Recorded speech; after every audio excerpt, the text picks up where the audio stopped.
Hi, my name is Lizzie and welcome back to my channel. I'm an MEN1 patient and today I'm going to share with you why it is so important to be grateful as an MEN1 patient and how this is helping me heal my disease.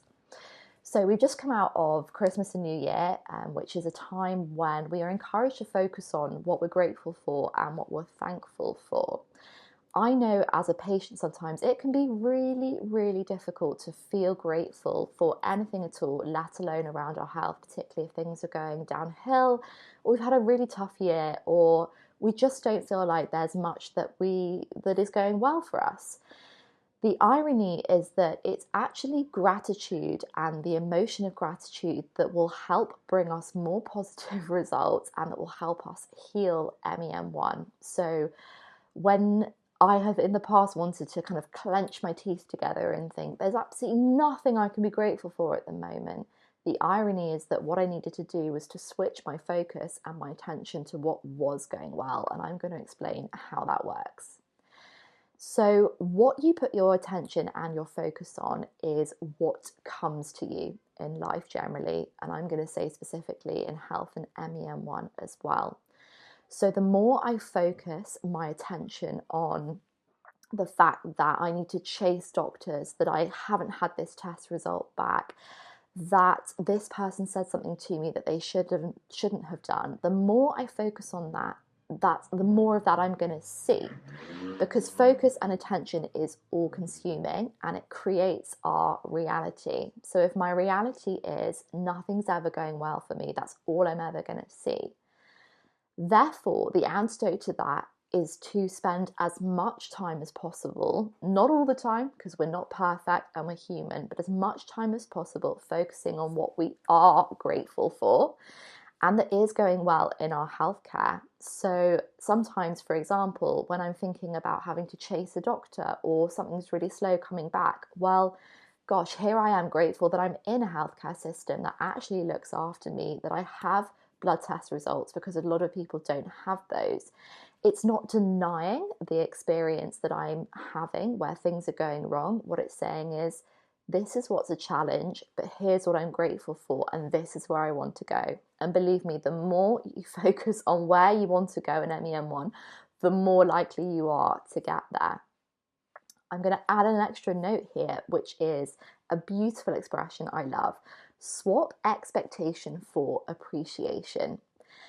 One of the problems is that the more we expect of other people and of ourselves and of things outside of us, the more likely we are to be disappointed and the less likely we are to focus on what is going well.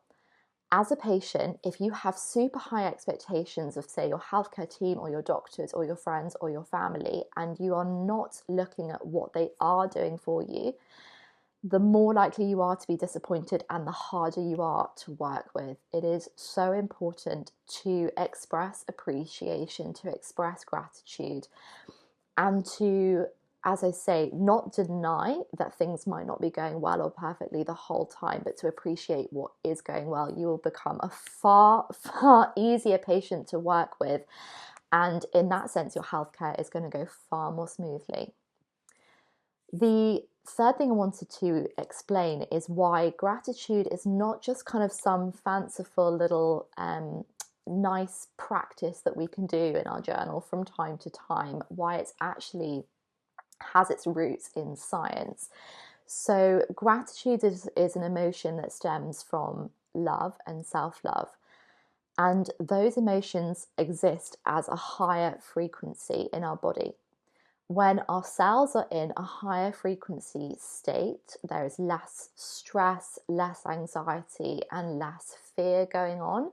The body is more likely to heal because it can relax and it can come back to what we call homeostasis, which is where the body is aiming to bring itself back to balance. On the other hand, when we are in expectation, when we are in complaining mode, when we are down in the dumps, particularly all the time, if that becomes our constant emotional state, as those emotions are all based in fear, fear is not a high frequency emotion in the body, and the cells respond accordingly by pushing us into our stress response into our fight or flight. The longer and the more prolonged the body is in this state, the less likely it is to be able to heal. It worsens symptoms, and generally it just gives us a really, really difficult time. This is why gratitude is so important, and especially in the moments when you least feel like it, it is so important to focus your attention on what is going well, whether it's outside of your health, whether it's inside of your health, whatever it might be. Find time to put aside to focus on what you're grateful for, and your MEN1 progression is going to change completely. Not just how you feel from day to day, but actually the psychosomatic, the body mind makeup of what's going on. I'm going to leave you with one little tip which really helps me to practice gratitude. I have made a non-negotiable agreement with myself that I journal my gratitudes twice a day. And I do it every single day in the same place at the same time inside the same journal. And it's one of the healthiest habits I have picked up so far, particularly because sometimes I don't feel like being grateful. There's nothing I feel like I've got that I can focus on that is positive in my life. But actually, as soon as I sit down and I make myself start that practice, my body changes. What is going on in my body, my emotional state changes completely, my mental state changes completely, and therefore my MEN1 progression, I know, is changing completely as well. I really hope you have found this video helpful. I've definitely enjoyed sharing it with you. If you are not yet part of my close community, I highly recommend scrolling down and checking out the link in the description box below. In my email updates, I share everything about my MEN1 healing journey in far more depth and detail than I do just in these videos and on my other social media channels. So if you're not already there, you're missing out. Definitely make sure that you sign up before too long. Feel free to like, comment, subscribe on this YouTube video channel, and share the video with another MEN1 patient, maybe a friend or a family member who you think could do with a different quality of conversation in MEN1. See you next week.